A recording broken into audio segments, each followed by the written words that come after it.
能指上阿特瑜伽法大圆满的前行普贤上师言教就普贤上师言教的前善意、中善意、后善意，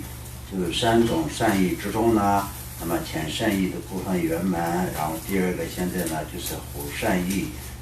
在这个课本的这个正式内容期，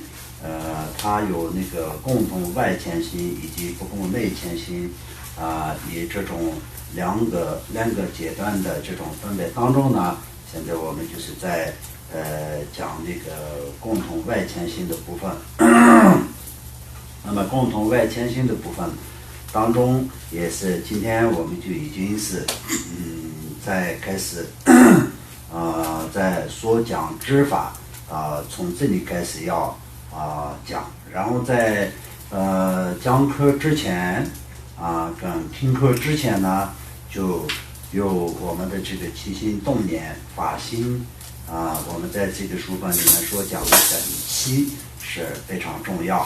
那么在这个我们所需要的等期来说的话，就是广大依乐菩提心的等期。我们知道六道中的一切众生曾经就做过我们的父母亲，那么在做父母亲是对我们有恩重如山，就像今生的父母一般的对我们有恩，所以我们要为了这些所有一切的父母今天呢就是听课而修持要为了自利利他所谓的自利利他是什么？利益自己，利益他人。所谓的利益呢，我们作为一个大乘佛教的修行者，所谓的利益我们要知道究竟的利益是要得到究竟的解脱，要获得佛土果位，以这样的一个发愿。那么需要获得佛土果位者呢，不光是自己和一切众生要获得佛土果位。因此为了修持正法，所以我们要听课，以这样的发心是要第一个要听课之前的一个条件。所以就有这种菩提心的法心之下呢，我们就要听课。所以我们要说讲之法所讲之法的部分来说的话，也是有分别3个阶段。3个阶段里面呢，就是有共同外前行、不共内前行、修持正心指分解破瓦法然后接下来就是共同外前行的方面来说的话，也是分别有6个阶段。所讲之法的暇满难得之暇满难得，还有寿命无常、轮回的过憾、因果不许、解脱利益，一直上师以这种的6个阶段的分别。那么在我们今天真正的所讲的法的暇满难得之引导分4。思维本性闲暇，那我们就前面讲的就是那个共同外前行的部分里面呢，就是有那个暇满难得开始。因为我们修行的话，就必须得要知道我们今生得到的这个人生暇满人生是多么珍贵、多么殊胜、多么重要。知道以后呢，我们才会珍惜这个暇满人生的这个实践来可以修持佛法不会珍惜暇满人生的情况下那我们也不会有什么精进修行的这种的发愿感，精进修行的这种想法，所以呢就不会修好法没有修好法的情况下，这一世的人生也又过去了，又不知道什么时候才会得到就像这一世一样的珍贵的暇满人生。所以就这里所提到的就是有一些暇满难得的部分是有哪些方面是难得，哪些方面要具备的条件，所以这个方面来说的话，今天大家一定要非常仔细的听，然后就是要怎么说呢？要看，有些不懂的地方也要问，然后呢就是知道的懂的部分来说的也是必须得要怎么说呢？记起来然后就是记起来以后呢不是说今天记下来，等到什么时候才用，不是这样，经常思维，经常观察自己的内心有没有具备这些条件，这样去实用而修持，这样是非常正确的。那么所以就现在开始就是思维本性闲暇思维特法圆满，思维难得之语，思维数目差别。一、思维本性闲暇，总的来说为生于八无暇之处，有空闲修持正法，称为闲暇。无暇是指八无暇处，如云：地狱恶鬼及旁生，遍彼地及常数天，邪见不遇佛出世，阴雅此等八无暇。这个方面来说的话，我们就现在就是要前面知道，就是所谓的闲暇跟无暇这两个区别来说的话，那么所谓的闲暇就是我们可以能够修持佛法，有机会有实践，有这样的一个意思。然后无暇来说的话，无暇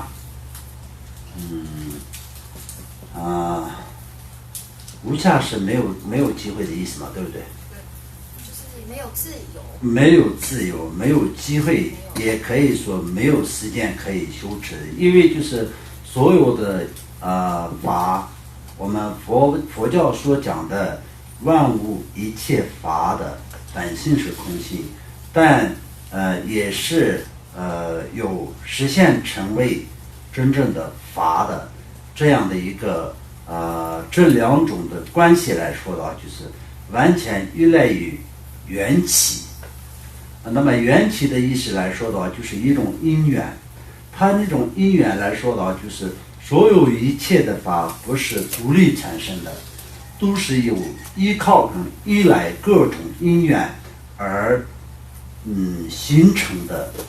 这么一个道理。所以呢，我们就是能够可以闲暇有机会可以修持佛法来说的话，就是要具住各种因缘跟各种能够可以依靠跟依赖的因素都具住了以后呢，才是真正的可以修持佛法，而且是变成真正修持佛法的容器。那么所以我们今生的这个肉体，也可以说今生的这个世界的作为一个修行人来说的话，就是完全救助了能够可以修持佛法的因缘者，一种这样的一个非常殊胜的一个众生。所以这种众生来说的话，就所有的众生本身就是有本性是佛性，就是本来就是佛，但因贪嗔痴慢疑所污染的，所以就是在轮回的过程当中呢，就不知善恶分别的一种怎么说呢，就是不断的在轮回的过程当中循环的一个众生来说的话，那么作为一个人，而且人类众生当中的能够获得暇满人生的一个人来说的话，已经是非常接近能够可以获得真正成佛的因缘者，所以非常珍贵所以所谓的暇满是什么呢？就是因为第一个呢，就是我们投胎的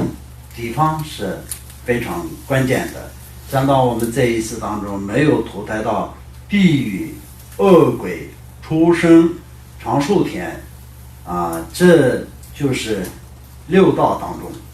的，其中就是地狱、恶鬼、畜生还有天道就这样的一些地方来说的话，那当然就是没有因缘跟机会修持佛法。所以我们所讲的这18下面当中来说的话，他们是不具备18下面的条件，所以这个就后面的这些都根本就不用讲。第一个，我们投胎的地方，然后投胎了，没有投胎其中的其他的这种道，而且是已经是我们获得了人生，已经我们投胎到人类怎么说那个人类成为了人类众生，投胎到人道的情况下，也是如果是我们邪见者变成邪见者，或者是阴雅这些，我们就如颂音里面如阴就是比如说地狱、恶鬼、旁生，然后怎么说边壁地、长寿田、邪见，然后不与佛出世，就这些地方。邪见者来说的话，对于我们人的那个怎么说呢？世界来说的话，也是有许多的邪见者，对佛法不起信心的，对佛法没有任何信心，也没有任何兴趣，连想要去了解一下佛法的这种心都没有的这些人，甚至有些人呢，就是对佛法起严重的邪见者，把佛教认为邪教的那些众生来说的话，就是不具备下面人生。虽然是人，但也不是下面人生。所以不是下面人生的情况下，他并没有可以修持佛法的因缘和机会。那么如果是有些人并没有对佛法起什么邪见，但也是如果是阴雅或者是这些非常迟钝的比如阴雅来说的话，就诸根不曲线的，相当就是那个耳朵聋的，听不到声音的，然后嗓子哑的，说不出话的，那些来说的话，就没有任何能力可以修持佛法，也不会没有任何办法能够对佛法产生任何信心，而且也是分不出善恶的区分，所以同样也没有办法修持佛法，所以也是不在这个18下面圆满的这种之内，也是没有办法修持佛法。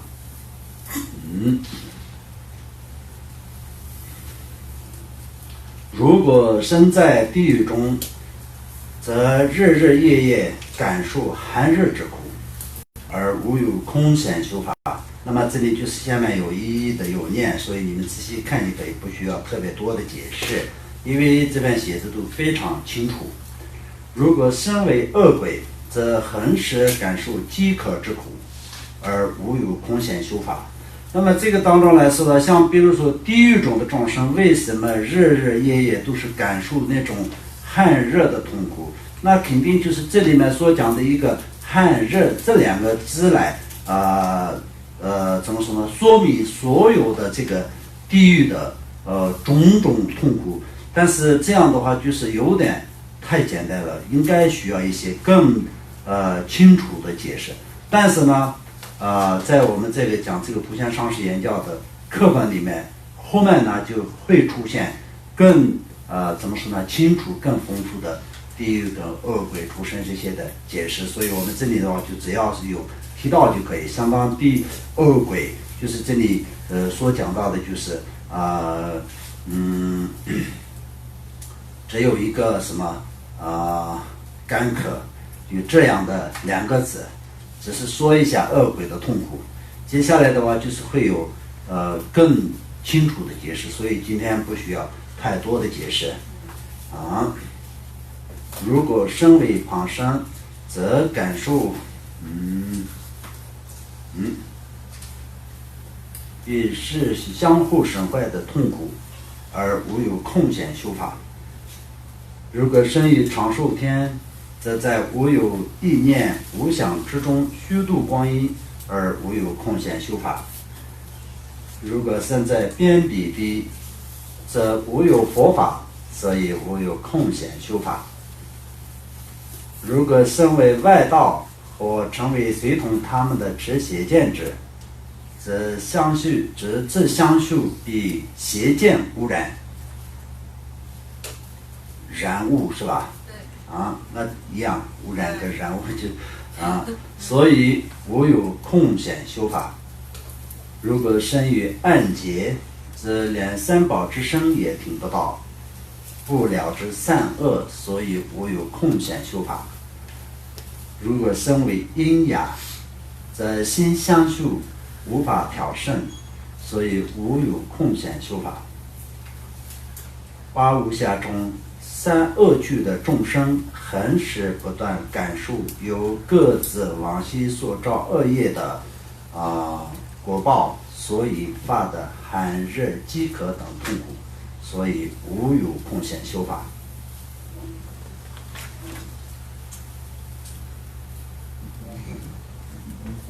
所谓的边比地，据说有罗嘎扎族的共有32种边地。那么所谓的这个边地，就是我们在人类的众生当中。那么所谓这里面所提到的罗嘎扎族，是西藏的偏地，有这种32种地方呢，就是虽然是人，但也是实际上来说的话，就是不会有善恶的分别的这种，相当就是人里面来说的话，就是比较迟钝的、比较愚痴的人所以他们呢都比较没有办法再修持佛法。原因是什么呢？没有办法调伏自己的自相续，那相当就是野人那相当就是现在也有些那个在那个怎么说呢？电视里面有报道的非洲人那些就是山上以怎么说呢打猎为生活的那些人，就差不多那样的行为。那么那种人来说呢，就那一生当中没有什么因缘机会修持佛法，他们的宗教以神怪为主。那这个部分来说的话，就有其他的外道。那相当我们现在的这个时代来说的话，也是这种宗教是不是没有的？大家都知道的，因为有些宗教来说的话，以杀生为善的这种宗教来说的话，那当然不能说是宗教跟宗教之间来说的话，就是现实的情况下，不能说是谁是好或者谁是不好对于我们这个佛教徒来说的话，我们所讲的这些来说的话，如果是你要作为一个佛教徒，我们的追求的目的是什么？要为了得到解脱。所谓的解脱是什么呢？从轮回的苦海当中解脱。那个解脱的时间来说到永久的，不是说短暂的一个解脱。得到什么？得到就是佛陀果位，这就是真正的究竟果位。需要有这种追求的一个修行者来说的话，我们所需要具备的条件来说的话，那么佛陀所讲的教法里面的一的条件都我们要学习，而且是要自己就是具有这种怎么说呢？具足这种条件的人，才是叫做真正的佛教徒，而且是真正的修行人，然后就实实在在的在修持佛法之，而且是真正的会得到怎么说呢？同等的果位者。所谓同等的果位是什么？如同佛陀一般的果位者。那么这种人来说的话，就是真正的如法的修行者。所以这个里面来说讲的话，那些宗教，其他的宗教，像比如说以杀生为善的这些宗教，跟我们佛法是完完全全是相反的道理。所以呢，就是不在这个暇满人生当中，并将杀生视为善业。那些边比地的野蛮人，虽然形象是人，但是意识不调胜。所谓最主要呢，就是意识。我们一切法是缘起故，但是最主要的依赖就是自心的这种善和恶的这种分别的念头上面。所以这个方面来说的话，我们意识不能调使的情况下，那么没有办法修持的，所以不能转向于正法方面。又有随行驱魔为妻等祖辈所传下的恶习陋规，违背入法行为，并且对于杀生狩猎者造不善业的方法，极为擅长。那么这些方面来说的，就这些来说的，过去的话，因为佛法第一个这个怎么说呢？说传的地方来说的话，就是印度。释迦牟尼佛当初在成佛的地方就是印度菩提伽亚，所以呢，就是佛经里面有许多印度的故事。所以呢，在印度过去有些那个有些族啊，也可以说有些族群的一些不好的这种行为跟他们的这种不好的规矩，相当于这边所讲的恶习陋规啊。那么这样来说的话，他们有一些是，比如说儿子要娶自己的母亲作为他的妻子的这些各种各样，这些都是被祖先传下来的，祖辈传下来的一些，已经是变成一种习惯。一种规矩。那么这种来说的，就是在印度，当时在印度那个时候，对于他们来说的，那就没有什么不正常的。因为是什么？众生就是这样的，因为没有真正的那种分别因果的概念。好的因果，好的因会有好的果不好的因会有不好的果的这种因果的分别，并没有产生在他们的内心之中，因为没有这样的智慧。所以呢，这些人来说的话，也是同样的，内心没有办法调升。因果呢，就是针对所有的众生，不光是针对佛教徒。所以就这里面讲的这些，有的人就觉得像那些跟我们佛教徒有什么关系呢？那个应该这里面不需要讲，可以等等这种想法。也可以说这种习惯跟我们的民族有什么关系呢？这些是跟我们民族没有关系的东西就不需要讲。从这个很短的时间的一种看法，或者是很小的范围来讲的话，那这些都是跟我们没有太大的关系的所以但是呢，就是佛法是针对整个的众生，也可以是整个的人类的那么这种好的习惯，就是要支持好的习惯，也可以是教育好的习惯然后就要断除不好的习惯的一种这样的可以说是非常珍贵的教育。所以呢，这里面所讲的就是整个的人类当中的一些不如法的不道德的这些行为都要断除的，以这样的一种教育。一生中唯有造恶业，多数人似乎立即堕入恶趣。那他们这些人来说的话，就像比如说杀生也好，然后狩猎也好，狩猎是用弓箭、枪或者是刀，或者是有各种各样的那种现金等等，制作这些的方面来说的话，就非常聪明，然后也是非常怎么说呢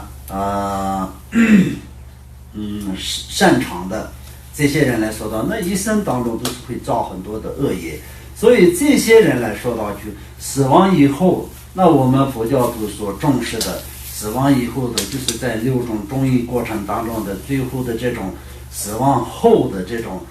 怎么说呢？那个实相中阴这些，对于他们来说呢，根本就不需要重视这些，因为对于他们来说呢，一死亡就直接可以堕入3恶趣其中的任何一个。那么这个来说呢，分别他们在今生所造的业力的怎么说呢？量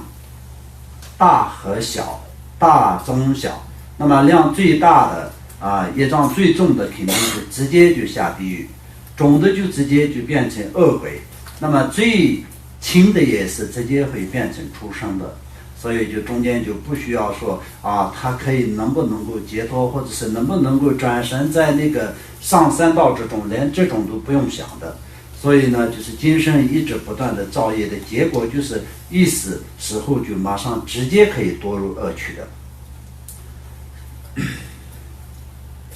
所以是无暇之处，所以不在这个下面人生之中。